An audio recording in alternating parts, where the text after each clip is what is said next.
You know what you remind me of? Reverse bear. Popeye. Reverse Popeye. Reverse Popeye. How am I like reverse Popeye? Popeye's strong, Full of courage, Yeah. I don't like where this is going. handsome, and you are Yep. the antithesis of all of those things. So I'm weak, Yep. cowardice, Yep. and ugly. Fuck ugly. Fuck ugly. Not just ugly, fuck ugly. Fuck ugly. You know the character Optimus Prime? Mm-hmm. You're the opposite of Optimus Prime.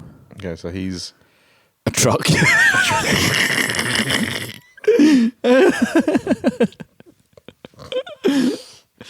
You know? is the opposite of a truck. What is the opposite? What is the opposite of it?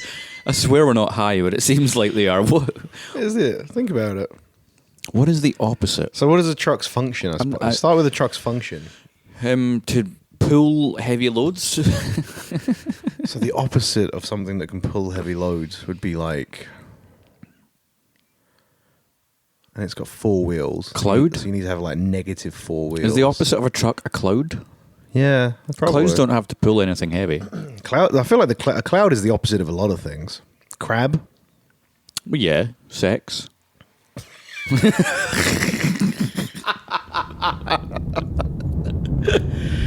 Wait, Wait a minute. they're wandering about. Can you hear that? Oh, he's come through the roof! It's Dream Machine. He's back. No. It's meandering movies. It's meandering movies. It's meandering movies. So won't you lend an ear? Good morning, Meandering Movie Podcast. We are here in the land of the Sunset, California. We've just come off the back of our show at the Seashell Hotel, who put us up for the week. It's fantastic. I'm going to be your main host, Gary Copeland. I'm joined today by my secondary host. It's 4:23 in the afternoon in a rainy Glasgow. We're not in any of those places, and it's not that time. I am the little slump that you get when... No, I'm not feeling... No, wait. I'm slumping this fucking episode. Jesus Christ, it's Gavin. No, and no, we are joined by our newest guest in addition to this podcast. It's everyone's favorite character, Dream Machine. I am the Dream Machine. You may remember, for anyone that didn't listen to the last episode, I don't know why. I seriously doubt anyone's starting at this point in the fucking run episode listening. But if you didn't... Season 3, episode like 14 or something. Last episode, I introduced the Dream Machine, which is a crazy machine I invented that can see the last dream that you had. It also can create foods that you ask it to do. And we found out at the end of the episode, which was a shock to me and Gavin and Phil, who was here for one episode and one episode only, that the Dream Machine could also talk and fly. I'm pretty certain that we discovered that the Dream Machine was a machine created by Cadbury's to make dream bars, and then they accidentally created a sentient AI being that then evolved beyond making dream bars and then went off to show people dreams. Should we have a look at what your last dream was, Gav? Sure. All right, I'm going to come over and put the helmet on you again. Come over that and put that on you. You didn't make the noise this time. No, I didn't make the noise this time. I mean, it will make the noise because the noise has happened. The noise just happened, no, but you didn't make it with your mouth. This time, no air came out of my... I didn't go shh like last time. I'm going to put some buttons, Oh, it's a bit tight, though. Could you have to put the strap on so tight? flick that switch, and let's see what... Dream Machine, what, you tell us, what was Gav dreaming about? Denise Richards is an ASMR compilation. Why were you dreaming about Denise Richards? I recently watched the movie The World Is Not Enough, in which she plays the character Christmas. And I thought, do you know what? Wait, the character's name is Christmas? Yeah, and at the end of the movie, James Bond says the greatest line ever written for a film. I thought Christmas only came once a year. That's pretty good. To suggest that he made her come twice, which is obviously fictional because no woman is ever capable of coming a second time. It isn't hard to do. Dream Machine, you crack me up. Remember that Dream Machine has more energy than Audio Boy? I gotta say, I'm watching this Denise Richards ASMR knitting compilation, and it's interesting, Gav. You dreamt her topless though, and on both of her breasts, it says Trevor McDonald's face. You mean ITV News' sweetheart Trevor McDonald? Yeah, I don't know why you dreamt that. I just find his face comforting. So sometimes boobs can be a little like they can throw you off. You're like, oh my god, boobs. But if you apply Trevor McDonald to something, it's immediately calming. And so sometimes, like if I'm watching a scary movie, I'll get a wee cutout of Trevor McDonald and I'll put it in like the corner of the TV. Yeah. And so sometimes when you think you're about to get a jump scare, Trevor McDonald's there to save you from it. So that's a wee tip for you out there, ladies and gentlemen. If you want to save yourself from being scared during a horror movie, just blue tack a wee Trevor McDonald. Well, better than that, you can find it on our Shopify shop. We've got Trevor McDonald TV stickers that you can buy, branded by Meander Movie Podcast. You can get a 5-pack for 10 quid, or you can get a 10-pack with a Zac Efron bonus sticker for £25. Weirdly, we also have just Trevor McDonald tea towels. So we've got stickers and tea towels, and that's it. Of Trevor McDonald. That graphic designer didn't understand a fucking word we were asking for. I'm pretty sure he wasn't a graphic designer, and he was just graphic. He's just, all it is Trevor McDonald merch.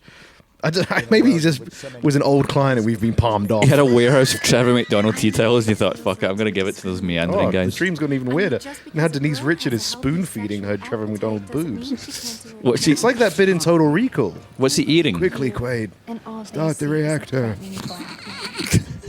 But it's Trevor McDonald. He's eating cereal. Speaking of Total Recall, that was directed by Paul Verhoeven, who directed some great 80s action movies like RoboCop and Total Recall. Other great action movies with synonymous characters would be like Dream Machine knows his fucking shit. He knows a segue when they sense it.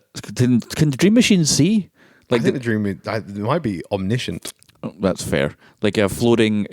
Anyway, so RoboCop. This week we're going to talk about movies that fucking shat the bed. Terminator. I don't know what Gav's fucking segue is, but he's taking too fucking long. I'm steaming ahead. We're talking about movies that shat the bed. Your aliens, your predators, your Terminators, your most action movies actually that die to death because they are, although enjoyable, shallow wells. Let's be honest. Great way of putting it. They are shallow wells. They were not a deep mine to vein. Deep vein to mine. Deep mine to vein. Deep vein to mine. Is that the correct term? What was a deep mine to mine? They were. Well, they're not. They just like if you make a movie about a guy shooting a bunch of people because he hates them, or because he's an alien, or they're a bunch of guys shooting an alien, that has nowhere to go. That's it. That's the movie. Yeah. So when you bring me Predator 2, Predators, Alien versus Predator, Alien versus Predator 2, Predators again. The Predator. Then Prey.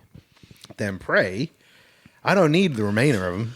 I could really have done with just the one. You've also got Terminator, Terminator 2, Terminator 3, Terminator Salvation, Terminator Genocide, Terminator... I don't even know. Dark Fallen? Dark Fate? Dark Fate. Aliens... Alien 3, Alien Resurrection, Alien or AVP, AVP 2. AVP 2. Prometheus, Covenant. Ark? It's not Ark. Covenant. Covenant. And I feel there's another one. There is another one. Is there another Alien movie after the Covenant? Or just Covenant? Alien Covenant. What's it called? Alien Covenant. There is a Covenant. Prometheus and Covenant, 100%. I feel like there's a third. Maybe I'm wrong, though. I could be wrong. Anyway. I mean, there's also Planet 51. And this planet canonically is within the universe with a baby alien. Baby Xenomorph. And then, but yeah, we're going to just discuss it, I guess. Figure out what went wrong. What went wrong? What went wrong? Did you take off a pair of glasses and put on a different pair of glasses just there? Or did you just take one pair out? You have two pairs of glasses. Yeah, I've got a different pair over here. Let me see. Well, there goes one. There's the second one back. See it? Cool. There you go. It's fun that the second pair is a novelty 2021. No, it's 2000. I've got novelty 2004 glasses. I just love the year 2004. Are they prescription? Nope. They make they're actually 3D glasses from when I went to see Titanic in 3D, but it's the red and blue lenses instead of like the regular lenses. So I watched all of Titanic 3D with a red and blue tinge.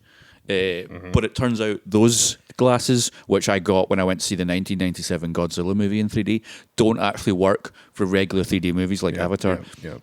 So when everyone's like, "Oh, Avatar's one of the greatest 3D movie experiences you can ever have," I didn't get that because I watched it with the 1997 Godzilla movie, Which with, were a 2004 Happy New Year set. yes, red and blue tinged. Red and blue tinged. So that's what I've got on currently. Also non-prescription, so you couldn't see shit. Non-prescription, anyway. so I couldn't see the even if movie. you could see shit, even if you could see the amazing 3D Red and blue effects, tinged. you would have been like, "Wow, these serious effects are great." Yeah. Even if you could see that, which you couldn't, you wouldn't have been able to see it because you can't see shit without your glasses. Opening question I have for One you. time I came round. Sorry, listen. One time I came round here. And I knocked on the door, and I was. Gavin This is was the like, first time you've ever been in this flat. No, your old flat. Oh. And you were like, don't come in. I'm just trying to find my glasses. They've fallen off my face. It was like Velma Dinkley. Yeah. And I let myself in, and you were on hands and knees. Is Velma's second name Dinkley? Yeah, Dinkley. Patting around the ground, and you were wearing this little mini skirt, and your pants were showing. And you were like, "Oh, I can't find my glasses." And then eventually you found them, and you put them on, and you stood up, and then there was a ghost in front of you, and you went, jinkies. But the reason I wasn't scared is because Trevor McDonald was there and he kept me feeling safe. I don't think he was. So my opening question to you for this topic, which we have still not gotten to, I think did we explain it? I just explained it. What the fuck happened to the 80s film? What happened to the 80s franchises? Not just one of them, all of them. Yeah, because if you look at Terminator now, with the last one being Dark Fate, Total mess. and you look at the last Alien movie, which was Covenant, We think is Covenant. and I think it says a lot if we can't remember. Then with Predator, the last Prey was decent, but Back on form. but before that, whoa, A mess. so much Back bad. on that. Before that was the Predator, and then there was the other bad Predator film, and then Predators with Adrian Brody. Yeah, You got Predator 1, good, great. Predator 2, good. then it's AVP 1 and 2, Dog shit. Back awful to back. movies. Predators Brody. Fine, Okay. not bad. Like an interesting idea. They did something different, but just didn't really Then execute it. 2 back-to-back shitters, right? What was after? So you had Yeah, The Predator with Sterling Silver. yeah, like Shane Black directed and wrote And that there's another one. I'm sure there's another one. No, I think then it's Prey. Is it? Yeah, and Prey was really good. I would say like Prey's very good. Prey's the best Predator movie since the first Predator movie. Yeah. That one you could be like, that's a great movie. Everything else is either really fucking bad or passable. Or middling. But yeah, we're just going to discuss what the fuck happened to all of these film franchises. Well, I think What we should do, there's so much dust on this. we should pinpoint the exact film where it goes to shit. Right. In each franchise. Right. So we'll do what? Alien, Predator, Terminator. You have more. Die Hard, Rambo? Rambo. You know what's funny, actually? I feel like that's a bad... Because I was like, yeah, we should pinpoint the exact film they go to shit. I kind of feel like it's after one for most of these. No, but I feel like with some of the sequels, you can be like, do you know what? Not terrible. I can like, where is the fucking thing that I wrote down for this? Hold on. It's okay. I'll vamp a little bit. So yeah, we're here in California. The Sunshell Hotel has California love. given us free reign of their lobby. We performed a live show last night to a standing ovation. It was fantastic. It was the first time Gav ever showed off his weird hole in his chest to an audience of more than 5 people. And then as a little bonus trick at the end, he scooped some cereal out of it. It was incredible. One of the best nights of my life. Yeah. You found your list yet? Should I keep going? Today we are going to record this podcast. We're then going to go down to the Hollywood Walk of Fame, which I'm very excited to go see. Going to put my hands in Donald Trump's teeny tiny little concrete handprints. Maybe some other ones. Does Bugs Bunny got a Star of Fame? I feel like he does. Going to go see Bugs Bunny Star of Fames. Dream Machine, you looking forward to any particular Star of Fame when we're down there? Liza Minnelli. Has Liza Minnelli got one? I don't know. Dream Machine might know though. Dream Machine, does Liza Minnelli have one?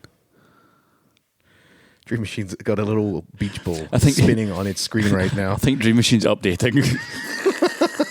Should we turn Dream Machine off and turn it back on? Yeah, hold on. I'll flick the switch. And I'll flick it back on. The engine is starting up.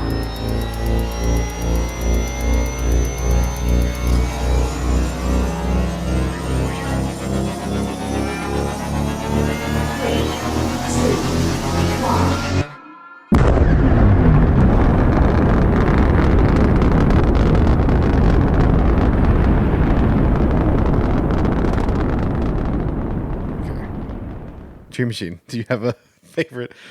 If you were going to go to the Hollywood Walk of Fame, you've got to. Alan Alda. No way, Alan Alda's got a Hollywood star. I can dream. You can. Do you dream a dream of time gone by? Fucking hate you so much. The list is going to be Terminator, Aliens, Predator, Die Hard, Rambo. Do you know what I was talking about the other day? Oh my God, what? What are the rules surrounding genies? We've talked about this before. We have never spoken We've about this absolutely spoken about this before. All right, fine. What did we speak about before? That you don't do the whole I want more wishes. No, I'm not talking about. They're the given rules around genies. What I'm talking about is, one, if you're a genie, you are confined to a little space. Agreed? Yeah. How big's the space? Is it not? I Dream of Genie has like a little room, Yeah. but the genie from Aladdin complains about being cramped. So, like, And so the rule one, what is the rule surrounding your lodgings in a lamp as a genie? Is it not just whatever you end up getting cursed and put into? So you don't really have a choice. Because again, I Dream of Genie, she's in that lamp or a bottle, I think. I think it's a lamp. But it's like quite nice in her lamp because the times that she shrinks people down and goes in there, Yeah. she's got like a bed, she's got some doilies, like a little duvet. She's got But a it seemed like wardrobe. she had a good run of it, whereas Genie from Aladdin was kind of was more cursed, you know? Yeah, but he complains about like he's like ultimate cosmic power, itty bitty living space. So it's obviously it's a small space to live in. But it brings me to my second point: how much magic can the genie use themselves? Well, I'm assuming their magic is confined to doing it for other people, No, not but them. it's absolutely not. Because think about Aladdin's genie. He's fucking shape changing. He gets Aladdin out because of his pride. First wish, that's not a wish. Aladdin's like, well, you don't look like a strong genie. I bet you can't get us out of this cave. And the genie goes, I can get you out of this fucking cave. And he's like, you look like a piss poor shit genie. And the genie goes, fuck you. Zoop, and zoops him out the cave. And then he's like, right, there you go. Wish one. Done, fucker. What's your next two wishes? And Aladdin goes, actually, I didn't say the words, I wish, genie. And the genie's like, no, fucking got me. I guess you have 3 wishes left. I feel like that's still powers or genie powers that are directed towards a person. Okay. not- What about when the genie turns into Jack Nicholson? but that's still Is that magic for Aladdin's benefit? yeah, that's in service. It's not for Aladdin's benefit. is, He's that's- doing a bit. That's in service of Aladdin. It's you know? doing a bit. I think- Aladdin's not even there to see the bit. He does it to the camera. No, but Aladdin's there, is he not? No.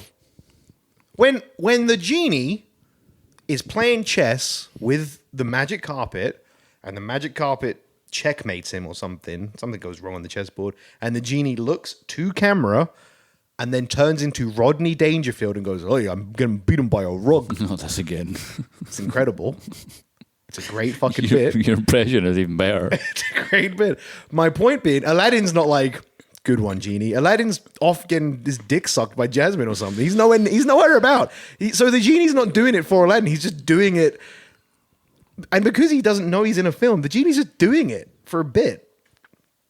How much magic can a genie use on themselves? All of it? Do they have unlimited access? But they just have to go back to their lodgings at the end of the day?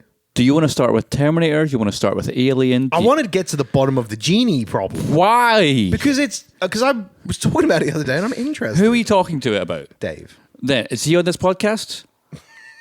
Is Dave here on this podcast right now? Is Dave the Dream Machine? No, Dave's not the Dream. The Dream Machine's the Dream Machine. The Dream Machine's not anybody. They're their own person. So go speak to fucking Dave about it. I don't care about your genie shit. It's because you don't know, isn't it? Just say you don't know. It's okay. I don't know. Cool. Dream Machine. How much magic would you say that a genie can use on themselves? My God. 37 gigawatts. 37 gigawatts of magic. There you go. I love that Dream Machine quantifies everything in like units of powers. Everything is power. That's a lot of wish power. Dream Machine, what's been your favourite dream that you've ever had? That beach ball's back up. Stinking. Why does Dream Machine not acknowledge my existence? Why is it Dream Machine only responds You are to you? not the keeper of the machine. Who is the keeper of the machine then? Oh, I'm the keeper, baby. Why do you get to be the keeper of the I machine? brought the machine. I brought Dream Machine. You did here. not. Dream Machine crashed through my roof. After I brought the Dream Machine to the apartment, and then Dream Machine went off for a month or a week or however long we've decided that we tell the listeners that these episodes are recorded. you think- experienced life for that amount of time? Do you think your relationship with Dream Machine is kind of like a? I love how you were trying to get me back on track, and now you're happy talking about fucking Dream Machine endlessly. Because Dream Machine's my favorite new part of this podcast. Dream Machine's a great addition. I want to know. Next week or month or minutes after we finish this one, when Dream Machine's no longer with us, I'm going to be very sad. We'll have to figure out what happens to Dream Machine at the end of this episode. I mean, Dream Machine's technically always with us, you know. What I want to know is your relationship with Dream Machine like a Stockholm Syndrome relationship, where you've forced Dream Machine to spend so much time in your dreams that Dream Machine thinks that they like being with you, but instead they're kind of like in service and trapped with you? Like a genie? Yeah. So much for another thing. I have pretty boring dreams. I do not dream. Like, my dreams are mostly just me doing shit. I don't fly in my dreams. I don't have, like, crazy super dreams. You know what I mean? The night, not 90%. What a loser. However, as Dream Machine said, I will say that, so of 100% of dreams, 30% of them are just me doing boring shit. 70% of them is absolute sexy porno dreams. Do you know what's funny is how much, like for example, at some point you airplayed your phone to my TV, and without there even being a breath, the first thing that came up on my TV was a naked woman. Like there was just no like, it wasn't like he was looking at a funny meme, or maybe had like his, You know what's even better about his that? text messages up. It's just like It wasn't even a naked woman. That was a naked. I suppose it was a naked woman, actually, just before I put myself in it. That was a naked woman with a large penis. right, okay. And that's literally the first thing that came up on my TV. I got rid of it quick enough that you didn't notice the penis, which is, I suppose, a good thing. Yeah, but I just love that, like, of course your dreams are boring because your daily life is so chaotic that your brain just needs a chance to like enjoy a bit of simplicity and normality. My brain is just like, holy shit, we have control. He's finally asleep. We can just enjoy quiet for a bit. Earlier you showed us a slideshow of pictures you took with your wife in which you turned into a monkey and she walked out of frame. That's a great fucking photo set. It's great. Monkey's a great... Hannah loves Monkey. I don't think that's true. Well, I love Monkey. Well, no, you love Monkey. So would you like to start with Terminator? Would you like to start with Alien? Would you like to start... Which one would you like to start with? Let's do Alien. I've just recently watched Alien and most of Predator, so let's go. Are we trying to make this one a shorter episode because we spent so much time fucking talking about old rock face last episode? We're currently 25 minutes in. Come on, we'll fart this out in 30 minutes. Just what the audience wants to hear. It's been a stellar opening, in fairness. We're still in the cold open, I think. Play the intro. Intro. It's me at movies. It's me at movies. It's me at movies. So won't you lend me? Yeah, let's do Alien. So Alien, what are we tackling actually? What's the question we're tackling? What happened? Like why?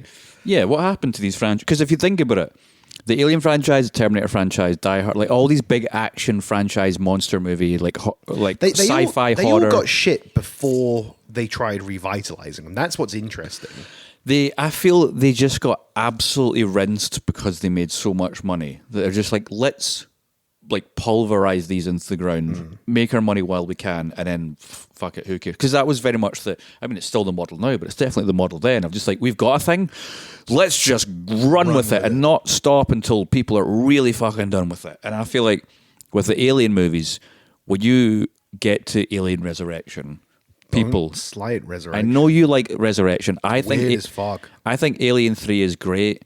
I think Alien, I gotta say, after my recent rewatch, I will concede that Alien 3 is far better than I remember. yeah, I get when, Alien 4 is also far worse than I remember. Yes, it is. But it's also, Alien 4 just has this bonkers charm.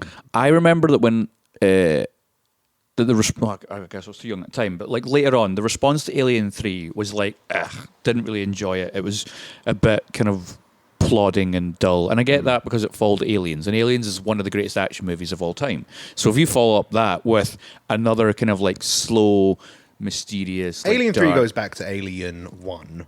yeah, Got Charles Dance, you got the little French fella. it's the story of Alien 3 is fascinating. Where it's like it was in production hell for ages. It moved productions from Was it James Van der Hoeven? No, it was not Paul Verhoeven. No, or James Van der Hoeven.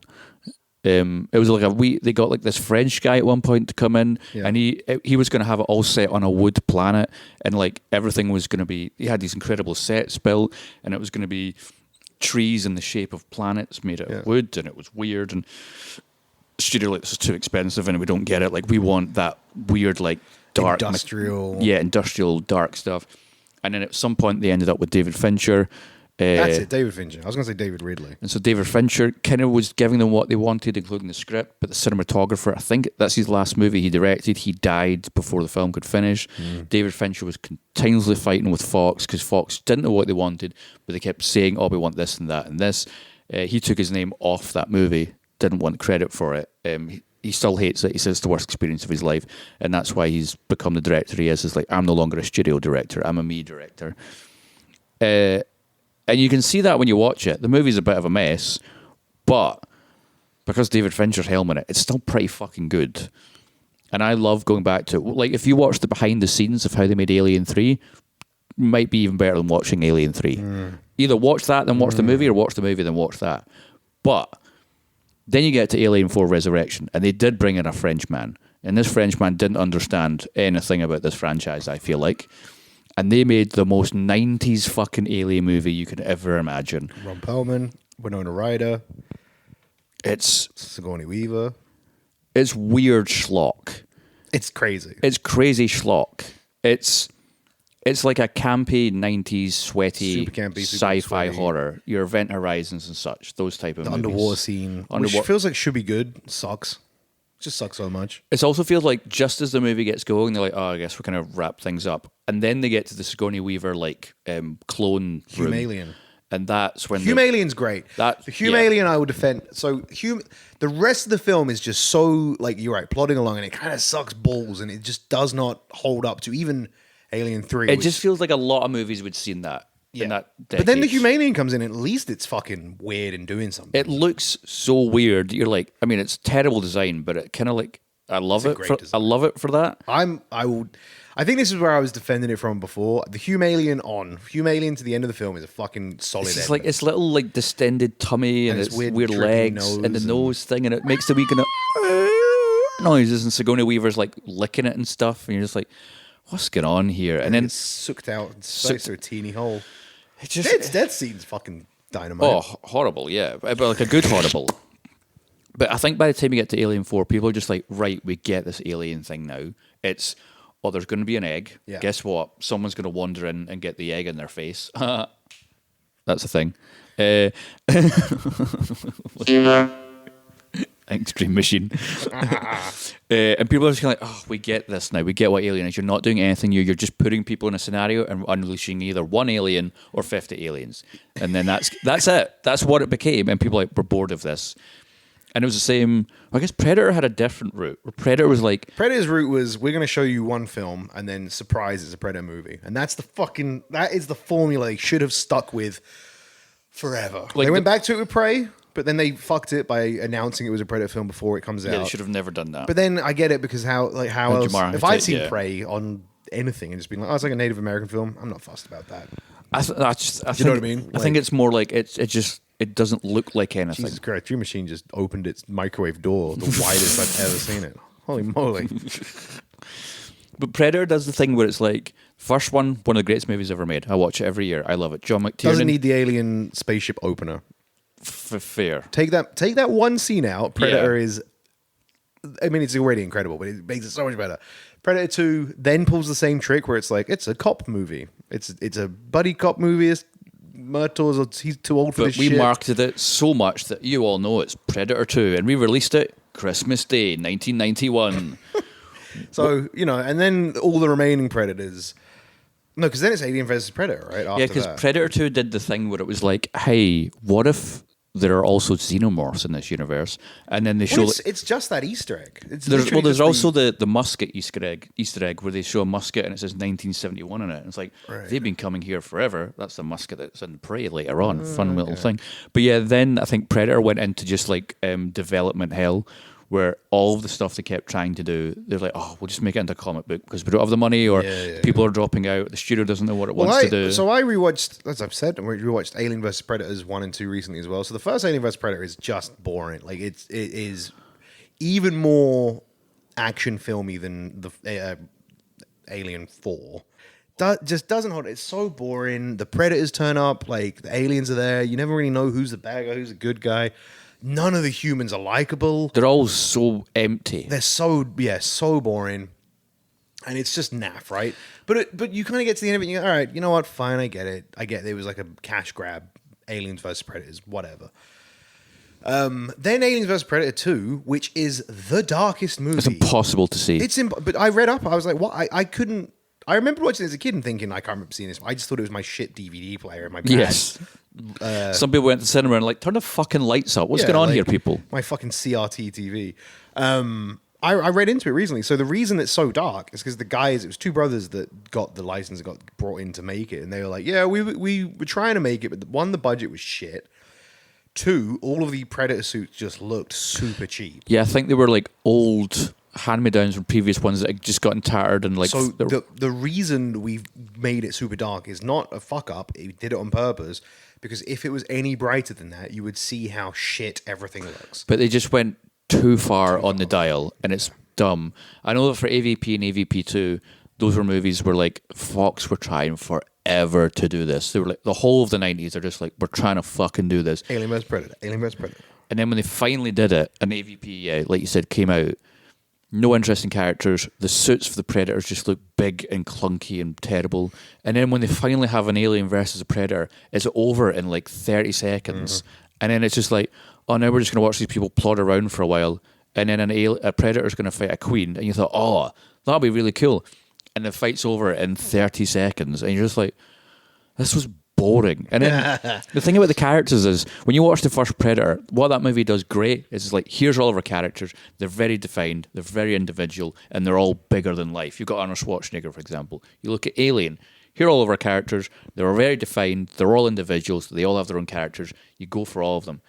You get to AVP, and it's like, here's a bunch of scientists. You can't tell one from the other. And there's a lady scientist. Here's Leyland Yutani.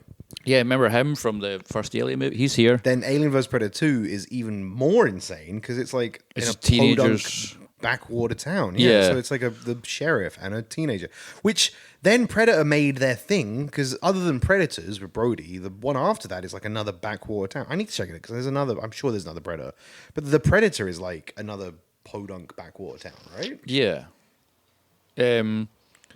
And so then AVP kind of killed both of those franchises for a while. Yeah. And then when they came back with Alien, it was instead a prequel directed by Ridley Scott again called Prometheus, in which they were like, it's not an Alien movie until it turns out it is an Alien movie, but it's not good. Everyone's dumb.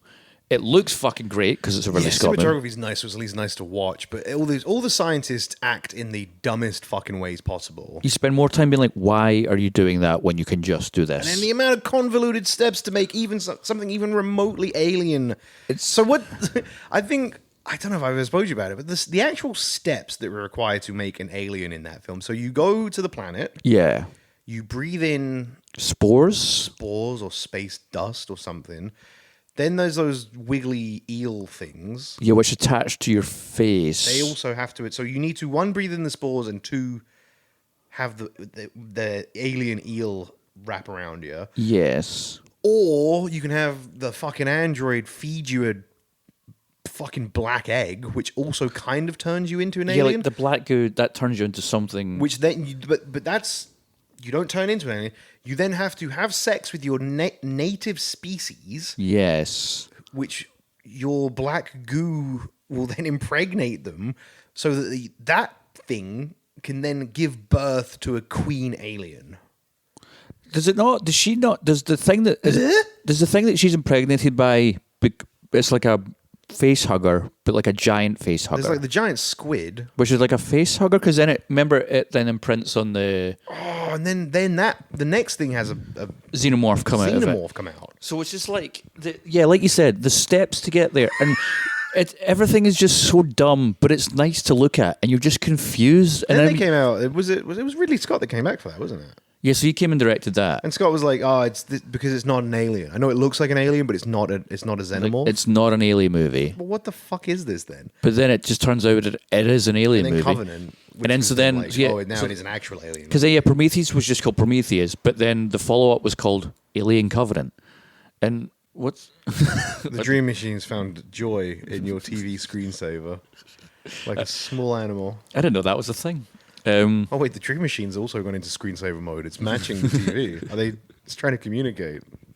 What the fuck? Dream Oh, Machine. what's that weird like arm coming out of it? Why is it so fleshy? Oh no! Dream Machine's got excited. It's going closer and closer to the TV, Gav. Oh, it's trying to. Oh my god! There's a port I didn't know on my TV that's opened up. Dream Machine has made contact with the TV, and now the two are making fireworks. All right, we'll let that play out. Yeah, and then the next one was Alien Covenant. Where they're just like, yeah, fuck it. This is actually they're just alien movies. It's an alien movie. And this one, it and turned. then David's there again. So yeah, David Fassbender. Fassbender, and it turns out that he is the one that makes the aliens. Yeah. Like he makes the eggs that then make the Through face genetic huggers. Yeah. manipulation, I think. And then, so it's just a situation where you're like, oh, the greatest thing about the first Alien movie is you just find a random ship It's just a crazy on a planet. predator. There's an egg, and it has a really simplified but brilliant, genius way of making itself. And you know nothing of how it got there or what's going on. And then for Prometheus and Covenant, it's like, oh, well, here's how it happened. Turns out the sand drug guy did it all. And you're like, why would you take that away from these movies? Like, the mystery is the greatest part of, like, where did they come Yeah, from? because it also explains all like the space jockey shit. Yeah. it explains away everything. And you're- Everything. And you're just like, no one Goes wanted to that. shit. But then we got the Ridley Scott Alien TV show coming out soon, which apparently is going to save the universe or something. I don't- But, yeah, Alien shits the bed after Alien 3. Like royally fucks it after Alien 3. I remember after Alien Covenant, because I love this franchise. I literally have H.R. Geiger's stuff like tattooed on my arm. I love the Alien movies, but with Alien Covenant, I'm just like, I'm done. Like, fuck this. These are terrible. And get Ridley Scott away from them. Because at one point, Neil Blomkamp was going to come in, and he was going to do a sequel to Aliens, and Sigourney Weaver was going to come back, and Michael Biehn was going to come back, and then Ridley Scott was like, nah, I want to do my Alien Covenant movie instead. And so then that just got panned. Yeah. Neil Blomkamp was also going to come back and do a RoboCop movie. Then that got panned. Neil Blomkamp was probably going to do a Predator movie at some point. Neil that got Blomkamp panned. just keeps fucking. And then what did Neil Blomkamp end up doing? Gran Turismo, the PlayStation's advertisement movie. Yeah, Predator fell away from their original concept, which is I again say it again. They should have just stuck with choose a genre, film 30 minutes of that like it's the genre you've chosen, be Yeah. it like war, cop movie, you could like high school, you know what I mean? Like anything, and really lean into the genre, and then bam, fuck, Yeah. it's a Predator film. Surprise! Like, imagine you do like a futuresque, like Blade Runner like movie where it's like, oh, it's going to be like a really Scott. It's Blade Runner, and it's got these neon lights and flying cars, and it's fucking amazing. really cool. And then at one moment, someone like there's these guys running down the streets causing crimes, and a spear that we recognize hits them to the wall, and you hear that like noise, and you're like, oh fuck, this is actually a Predator movie, but it's in like the Blade Runner looking kind of universe. Because Give me it. If they had committed and they didn't, like, could you imagine a world where every film you go and see has the potential to maybe be a Predator movie? You go to watch Pride and Prejudice, and it turns out it was a Predator movie. We can dream. What a fucking great idea that would be. I would. Did Dream Machine just say weekend dream? Yeah. What does that mean? We can dream. Oh, I thought you said weekend dream. Like, oh, Andrew. it's like that's like the perfect weekend, you know? What a dream. That's what I thought Dream Machine meant. What is The Dream Machine's having a real good time with the TV. He's having a dream right now. I would fucking love that. Like, just going to see like Pitch Perfect 4 and being like, oh fuck me, like I can't believe it's the fourth Pitch Perfect, but the wife wants to see it. They're about to hit and then the high bang, note. it's a fucking Predator film. Because Yeah, with Predators, like Predator 1 and 2, fine. Predators, fine. The Predator, awful. Dog shit. Apparently, autism makes you an alien. You can speak alien languages. And then Prey comes out, and you're like, it told you it's a Predator movie, and you're like, all right, cool. And then you go to watch it, and it's like, it's just like, what if we took a Predator, put him in the 1700s, and it's like a Native American tribe thinking that it's like a demon that's come to kill them, and they just have to fight it. It's fucking great. Prey is a great film.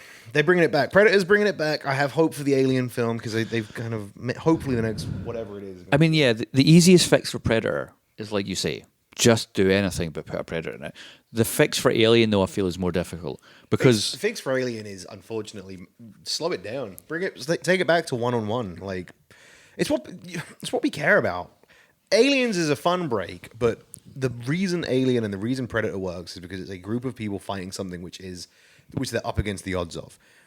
Like, I don't give a fuck. I don't care. I don't care if you have a chance of beating it. I want there to be a slim chance, but I want it to be shown that it's incredibly powerful because it's killed off the majority of the cast, and then the final person beats it in an ingenious way, not in a fist fight. Yeah, or a all the fucking- technology and blah blah blah. Yeah, I want them to be like all I have is like the first Alien. The reason it works is because she resorts back to the primordial fucking piece of technology, which is fire. Yeah. Granted, through a flamethrower. Same with Predator. Yeah. Like Arnold Schwarzenegger just goes back to using like wooden spikes and fire. Like it's fucking. You have to, You got to revert back to defeat the future. And I also feel like the problem with Alien is I love Alien, I love Aliens, great fucking movies, but I think it jumped the ship too quickly. Yeah. When it went from here's this slow, dread, psychological sci-fi horror movie. What's the next one? It's a balls to the wall fucking action movie, and you've got 70,000 aliens. You're like, all right, well, where do we go from here?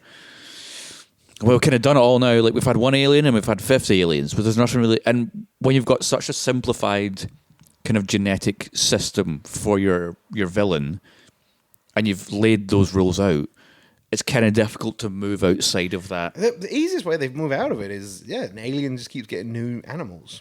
Alien gets into a fucking wolf. Holy fuck, that's terrifying again. Yeah, like what does that look like if a xenomorph takes over a wolf? There's your interesting hook. It's the same film, but you just have a different xenomorph. An alien gets into a fucking space scorpion, which is the size of a cow. That's horrific. Or a spider. You know what I mean? Yeah, like what does that look like? I guess Right. you could also do the Predator idea of you can have like this, like that new Gareth Edwards movie with what's it called? I can't remember. It's got John David Washington. It's all about AI and androids and stuff. Imagine you take a movie that's like that. It's coming out soon, I think. With like future, different planet. Seemed like a utopia, and then people are just going about, and then out of nowhere, xenomorph just comes crashing in. It's like, oh, how do we deal with this? You ever seen the comics? You ever read any Alien comics? No. Pretty much all the Alien comics are. All the Alien comics are like landers on a planet that are going to terraform a new planet. Land. They're from Earth, but it's 10,000 years in the future. They find an alien egg, and now they have to survive against it. Like 90% of the comics are all what makes the first film so good. Yeah, I guess the best thing you can do for an alien movie is change the environment. Yeah, because the first, second, It's third, kind of what works. It's the same with Predator. Like, it's change the environment. It's all you're really change up the environment, give us different characters with different issues. Because every alien movie is more or less an industrialized metal complex. Yeah. And then with Predator, it's more or less we're out in the suburbs, we're out in the woods, you know? Apart from also Predator 2, which is great. Then you got Terminator. And Yeah, I feel I was like gonna say we need to move on from the Alien films. I feel like Terminator, Terminator had again 2 good films. simplified concept, nice and easy. But the problem is with that simplified concept, what more can you do with it? It's funny though, because it's a simplified concept, except it's not because it's got time travel. Yeah, the time travel makes it more complex. But the problem is they take that simplified concept of machine comes back in time to kill lady to stop a future war. And then that turns into like, but now the future has these weird genetic modified Terminator bodysuit things. And it's just like, and actually Kyle Reese is a Terminator. And at the time, they're going into a different timeline. You're just like, no. None of this. That fucks me off in the later Terminator. You've always maintained it's a single timeline. It's Yeah. a closed loop. You now are breaking out and going to a new fucking dimensional timeline. Fuck off. I guess it's like if the structure of your story is, oh, this Terminator comes to kill Sarah Connor, fails. Cool. What do we do the second one? Well, it comes for John Connor, fails. Done. Easy. What's it going to do for the third one? It's going to come for John Connor again. I was like, all right, great. I'm glad we've already run out of ideas. What about the fourth one? John Connor's probably just going to be another Terminator in the future. It's like, wow, okay, so we're still doing John Connor's doing stuff. What about the fifth one? Well, it's not coming for John Connor this time. He actually died already. So, because I'm just ignoring Genesis for a moment. But we're going to have the same Terminator from the second one. Sarah Connor's going to come back and be fucking miserable. And it turns out it wants to kill this other girl because she's now a John Connor's wife or something. You're just like, can we get away from the John Connor thing? It's a tricky one, though, because you can't. Like, what... But salvation... Skynet has always been, like, the reason that we get fucked is because Kyle Reese fucks Sarah Connor, has John Connor. John Connor's the head of the rebellion. So there is no story outside that.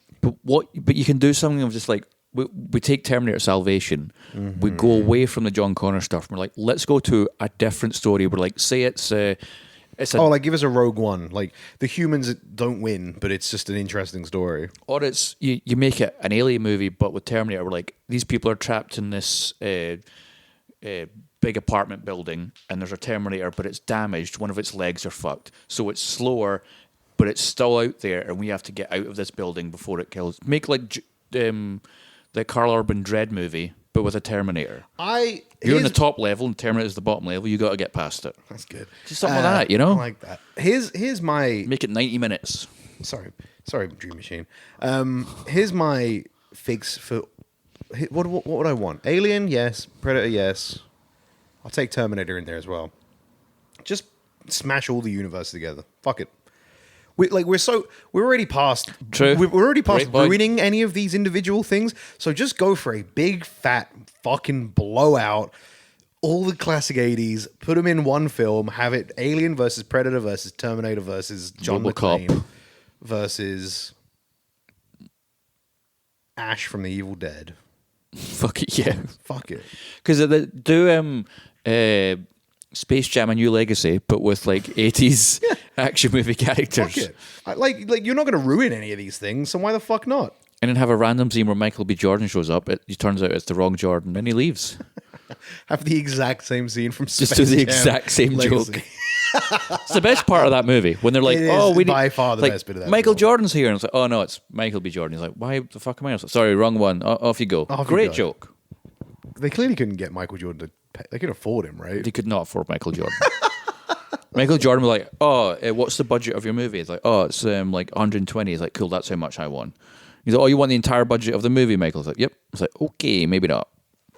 Why is your TV bulging out now? Like it's full of something. I think it's got like a little dream sack in it.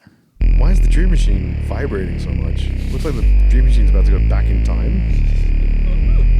Whoa! Holy shit! The Dream Machine just disappeared. Dematerialized. What the fuck?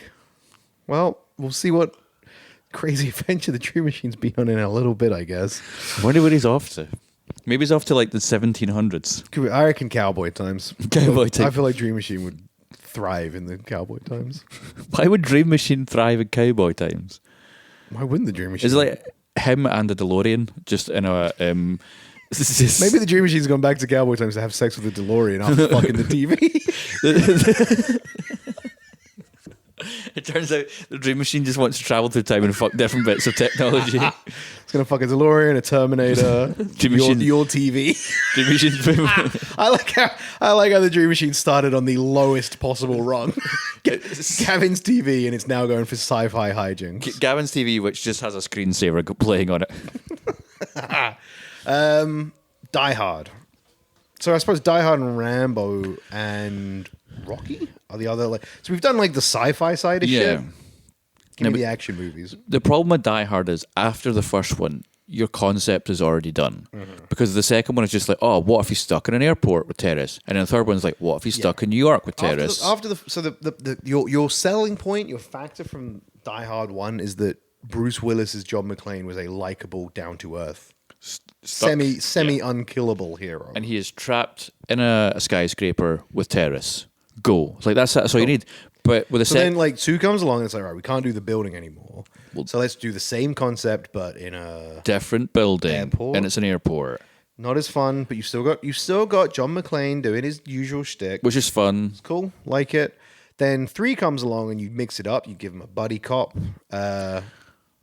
3 was the best attempt at a refresh, which is like you said, let's do a buddy cop. Who would make his buddy? Fucking Samuel L. Jackson. The two of He's them got a playing buddy in each of the other ones, right? but they're Got always like Argyle in talking over the first radio. one. Yeah, it's never like a full-on actual. It's not like person. a buddy cop. We're on this adventure together. And then 3 comes along as the full-on buddy. And they're like, it's all happening in New York, and it's the Simon Says stuff, and it's fucking great. And I love 3. 3's good. But then you get to 4, and it's like, oh, it's all of the US. We're doing the buddy cop thing again, but this time it's Justin Long who's a hacker, and the whole joke is, oh, John McClane's old now and doesn't get technology, and that's the whole movie. And it's just like, I've never seen him. Die Hard 4 and 5. Didn't watch him. and then 5 is he's in Russia with his son, and it's dark, it's boring, the action's all CGI, and he just keeps making. He also just becomes an obnoxious American tourist where he's just running over Russian cars with a tank at one point, going, "Oh, sorry guys," and you're like, he's the bad guy in the movie now. He's just killing innocent Russian civilians. Obviously, now we're not big Russia fans because they're bombing another country. Well, it's not Russia we're not a fan of. It's old Putin. Yeah. Vladimir Putin on the Ritz. But it's just like in that movie, John McClane goes to Russia and becomes the bad guy. You're just like, what is this? Why are we doing this? And obviously at that time, Bruce. I actually feel like the action films have fared worse than the sci-fi films because Rocky. We had 3 good Rocky films. But they're like, what, 7 or 8 in total? Rocky. Are we including Creed with the Rocky movies? Because I would say the best thing they did about Rocky was do Creed. But then, yeah, we actually will because I think Creed is doing what they should have done for everything, which is you've got your formula, fine, loosely tie it or quite obviously tie it to the original films, but just do something new. And also get in a director with a really strong voice to give a different kind of take. Because getting, I've forgotten his name. That's embarrassing. Michael B. Jordan, the director of Black Panther and Creed 1. Michael B. Jordan? No. Thank you. A voice from beyond the time grave spoke through to us. I think it sounded like the Dream Machine. Ryan Coogler, like he came in with Creed, and he really just took it in a whole different direction with like the presentation, the visuals, the character. Like let's put this character in a different kind of setting, refreshed it, but also kept Rocky there as kind of that kind of staple to the old. So you could look back to the old, but have the new, and it's so fucking good. But it's something that I think Die Hard were going to try to do that with the 5th one where they brought or whatever that actor is who played like Boomerang in the Suicide Squad and stuff. They brought him and his like son and it was like, oh, we're going to spin off and we're going to do one with the son now. But the movie's so bad and the son character's so boring, and it's just a Nobody cares. It's just a retread of pretty much Die Hard 4 with Justin Long. You're like, oh, I don't want any more of this. The whole reason Die Hard worked was because of Bruce Willis's charismatic John McClane delivery. And if he's too old and fucked now, just like, let it die. It's kind of like doing an Indiana Jones movie where your actor is so old he's not capable of playing the character I was going to anymore. get to Indiana Jones at the end of this because I have thoughts. Rocky's not done too bad actually. Rambo's the other one which has officially. I think Rambo kind of fucked it after Rambo 1, to be honest. Like, but Rocky's the movie where, like, after Rocky 4, there's nothing more you can do because he's beaten everyone. Yeah. He's beaten communism, and then like, oh, who will have him fight in Rocky 5? Just another boxer. You're like, well, then what? Why? Like, they kept upping the stakes in Rocky, and then they got to a point where it's like we need to deflate this a bit because it's ridiculous. Because in Rocky 3, it's like, oh, we've got Mr. T. And he's literally punching through concrete walls. Now, maybe it was the concrete they've been using in public service buildings recently that just crumbles. I don't know. But he was punching through concrete walls. Where do you go from that, you know? And then you get fucking Dolph Lundgren, Russia, the biggest thing. He kills Apollo Creed, for fuck's sake. It's a full-on villain. To the point where, like, oh, he's killed one of our big characters. Rocky will never overcome this. He overcomes it because it's Rocky. Of course. That's it, you're done. He's reached the top. There's nowhere else to go. And then they did 2 more after that. Yeah. It just didn't need it. They never do. They just squeeze the blood out of the life stone. out of it. I think the fix that comes around for all of these movies is just take your character and put them somewhere so different. Rocky got the fix. I'm fine with Rocky's fix. Rocky's fix is good. Predator's fix. So no way. We're getting near the end. Rambo fucked it after film 1. Fight me. Yeah, because Rambo 1, and I've said this so many times when I talk about this movie, it's like it's a really emotionally driven story about a man suffering from PTSD, and he comes back, and the country is turned. The country that he went to fight for is turned against him, and he doesn't understand why. And it's about his psychological kind of downfall. You know what Rambo 2's about? He kills a bunch of Vietnamese people. You know what number 3's about? Yeah, Up that number. Kill more people. Yes, number Moira. 3. He fights with the Taliban to kill the Russians. Really interesting, that one. The fourth one, the fourth one is he just goes to Indonesia and just fucking mutilates some Indonesian like rapist gangs. That movie's awful. And then number 5 is he just digs some tunnels, fights a Mexican gang, and then kills some people with some like Home Alone-esque traps in some tunnels. It's good. So the Rambo fix. Oh, man, the Rambo fix was just don't do 4 more films. I can't. There's nothing else. They just shouldn't have. The Rambo fix was don't make them into mindless action fucking Schlock. Yeah, like because I suppose if that's what you want, cool. But if you want to maintain good movies, I mean, they made money and such, but it's just like Rambo's like is the epitome of the downfall of a franchise. We start off with like an Oscar-nominated movie, and we end up with Rambo siding with the Taliban to defeat the Russians. It made me gassy thinking about that. Like that's where your franchise ends up, to the point where it takes a really, really long, I think like 20-year gap. Yeah. And then they just come back with, well, what's he going to do this time? He's going to kill more people in the jungle. You're like, all right, cool. So we've come up with no new ideas in 20 years. And then it's like, oh, what we'll do Rambo's last outing. What will we do? He's going to kill a bunch of people in the desert. Isn't that what we did in the second one? Like, or the third one? Like, at least he dies at the end of Rambo 5. No, he didn't. Or does he? He didn't. He goes on a horse in the after credit scene. And Sylvester fucking rides Stallone off. can't let any of his fucking franchises or characters just die.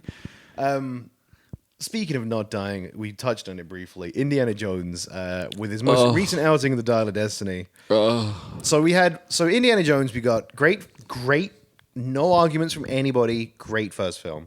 Raiders of the Lost Ark, phenomenal. Temple of Doom Is the best Indiana Jones movie. There are 2 lanes of thought. There are 2 lanes of thought. There are the people that, and like, I'm fine with this. There are the people that love Temple of Doom because it's darker, it's scary. Kalima, the heart-eating scene, and I get it. I just didn't vibe with it. So then you have me, who just thinks Temple of Doom is not great. I don't vibe with it. I think it's not the best Indiana Jones. It's kind of lost its heart if it had it. Quite literally got it torn out at one point. It literally gets it torn out. It doesn't have enough of the action sequences. Do you know what I mean? Like, yeah. It's kind of missing it. And then you got 3, which most people agree. I mean, I would say the opening action sequence to Temple of Doom is one of the best action sequences. Is that with the raft flying out the plane? No, that's when they're having the shootout in the club, and then they jump into the car with short round. And he's like, "Okie dokie, Mr. Jones," and he puts his foot down on the gas. On and your off they go. potatoes, Mr. Jones. Yeah, you remembered it. Fucking great. And then Indiana Jones 3, which although feels kind of cheaper, I just feel like a retread, but it's still a good film. but it's still great. I fucking love it. Absolutely People love like it. Last Crusade. No one really complains about Last That Crusade. that trilogy, those first 3 films, absolute smashers. You can watch that like I did this year and have a great time. Then you get Crystal Skull. Which came out because I know Indiana Jones was in writer's hell for a long time because George Lucas really wanted to do Aliens, and Steven Spielberg was like, I don't want to do Aliens ever again. I've already done 2 of the biggest alien movies of all time. I'm done with Aliens. And George is like, but what if he fights aliens? And after like 20 years, Steven Spielberg was like, right, fine. Fine. Do Aliens. We'll do the fucking alien thing. They did the alien thing, and it's fucking awful. It's terrible. The thing is, right, so here's the thing with that. It's not, I don't even think it's the aliens that are the problem. The problem is that it's trying to be so Indiana Jones, it becomes a parody of Indiana Jones. Yeah. Because the things that are like, the things everyone remembers that suck bores outside, and I'm going to put this one thing in its own bubble of shit, Shia LaBeouf being the next Indiana Jones. Oh, yes. We can all agree that was unnecessary and nobody wanted it. It's just a thing they kept trying to do of just like, oh, we pushing want to reboot this franchise with a new character. Yeah. It's like, guess why we like this franchise? Because of the original character. If he's not in it, or if they're not in it, we don't want any I'm more. going to get to that. Because Shia LaBeouf being like the follow-on Indiana Jones is his own publisher. Nobody wants that. Part-time. Nobody wants it.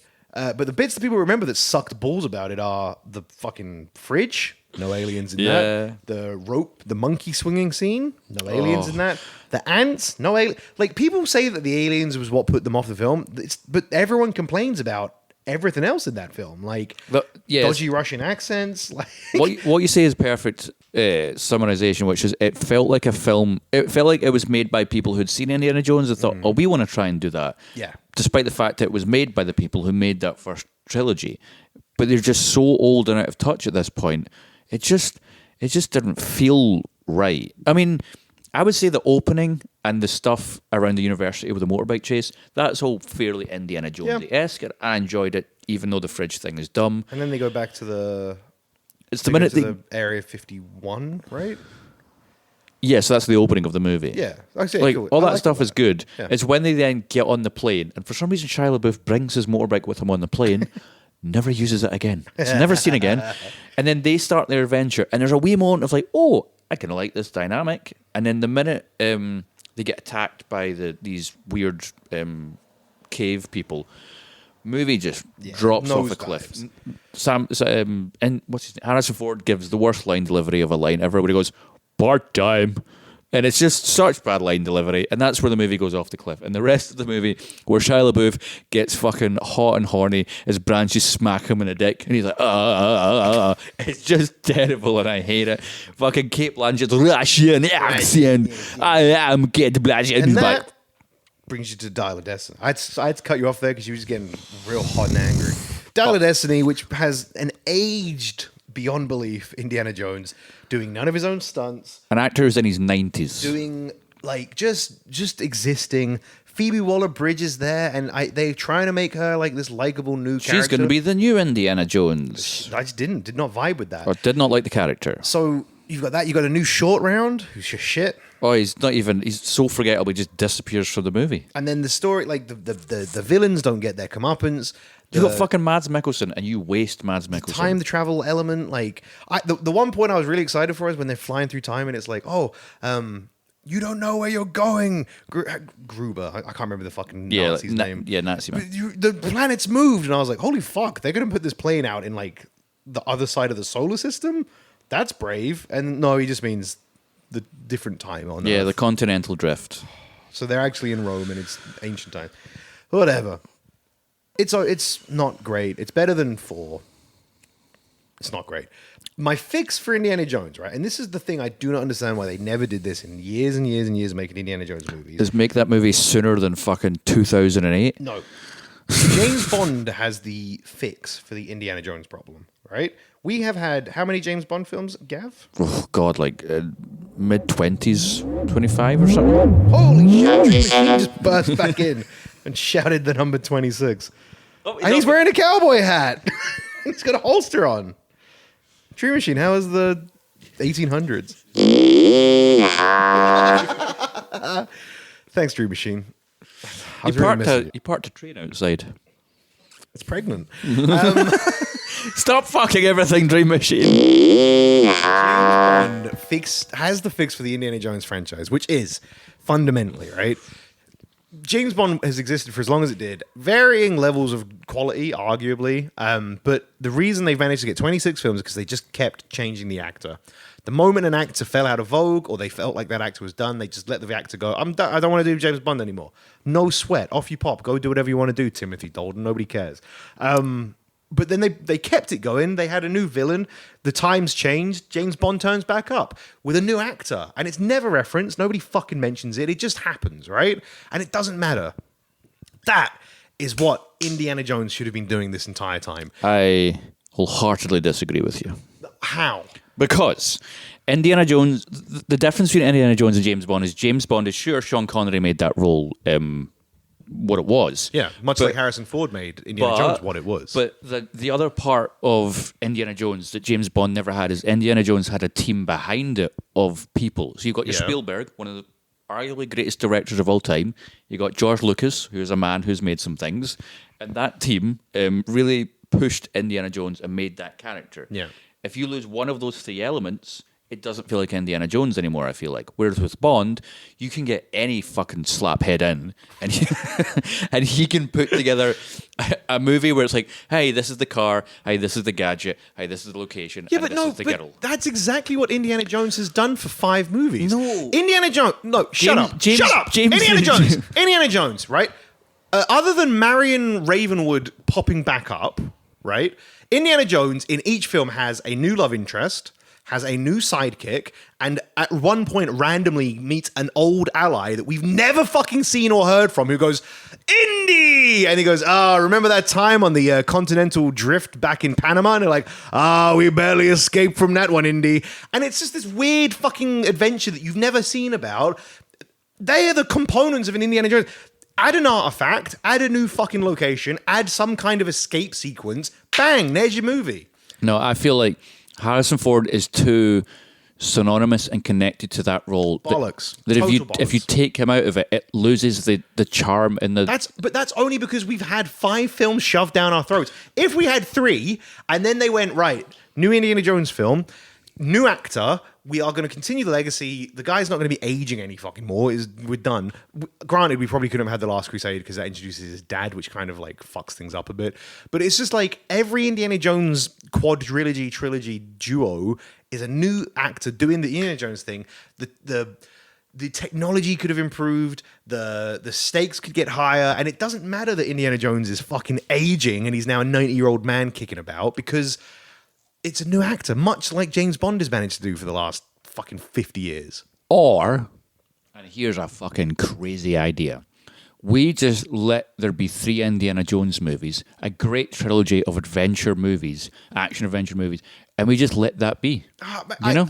I don't disagree with that. Because at look at James Bond at this point, where James Bond is so, like the franchise, I don't mean the character, but probably also the character. The franchise is so old and tired. Like, we've talked about it before. Like, Of course. it's just like, hey, it's insert But if they're going to these do things it you anyway, know. But if they're going to do it anyway, I would rather we had Indiana Jones, I would rather this chronicled adventures of Indiana Jones. I would- because people love those adventure films. That's why The Mummy did so fucking So then well. just let them love that trilogy of movies No, because- and right, move on but- to the Mummy ones or move on to But they're something not, else. But like they're not going to do it because studios insist on fucking flogging ancient IPs.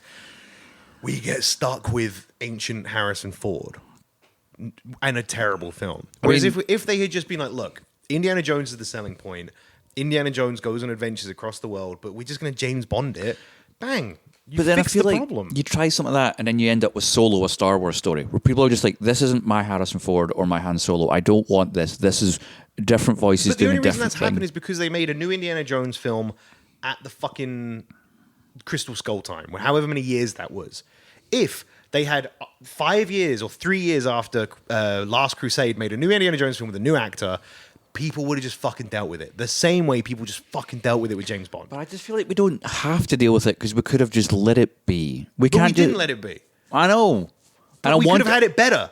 We could have had. We've now got shit. Whereas I'm saying I'm trying to save it going back the way. We could have had those characters on horseback just riding off into the sunset and the movie be over.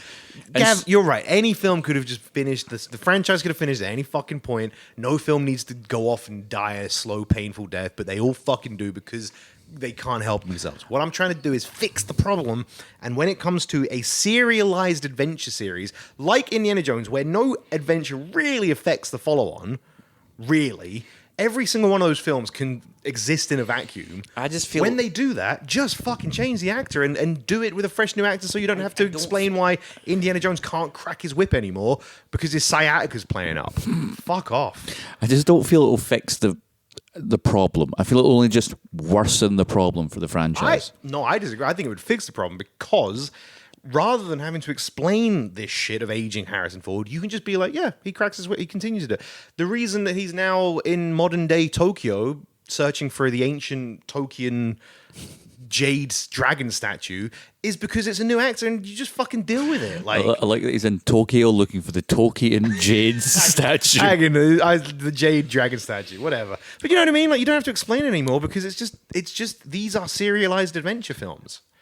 I the only way I'll accept your fix is if it means I never have to see or go through an experience like Dial of Destiny was for me, which is this, the scene where he's on the boat and she's like, what would you do if you could go back in time? Yeah. And he's like, oh, I'd go back and make sure my son didn't die. And then he just like farts, cries and walks out of scene. I Weird scene. the way he just goes, and walks away. I was like, this is so wholly depressing and sad. I came out of that movie genuinely miserable. And I'm like, And you know what? I never want this again. never And have sure, if your fix means that I don't have to sit through a scene where an old man farts, then cries, then wanders off thinking about his dead son, then I'll take it. Because that movie was fucking miserable. I think of all the movies we've talked today, that one was the worst. Absolute dog shit. The action was terrible. The characters were terrible. I hated them all. I was sad by the end. I'd never had fun. There wasn't an ounce of fun. I was just like, this is sad, depressing, and boring. And all I want to do, I'm old at this point, I don't want to fart and cry about a dead person and walk away. And that, ladies and gentlemen, is how we fixed all of those film franchises. That has been the Meandering Movie Podcast from the sunny beaches of California. Dream Machine's had a whole crazy fucking adventure. And I think the TV is about to burst. Oh my god. There's a little screaming Dream Machine TV baby on the floor. That's awful. What have you done, Dream Machine? Are we going to have to look after that? No, we'll send the Dream Machine off to another time and space. Anyway, folks, that's been it from me. Like Manchester. Yeah, somewhere like Manchester. I've been Gary Copeland Boyd. I've been the little feeling you get in your tummy when you go over a hill and it kind of goes, whoa, that's yeah, I am. That's your piss bouncing in your bladder. And we've been joined, maybe for the last time, by my favorite new friend, the Dream Machine. Music is life. See you later, folks. Somebody clean up that baby. It's meandering movies. It's meandering movies. It's meandering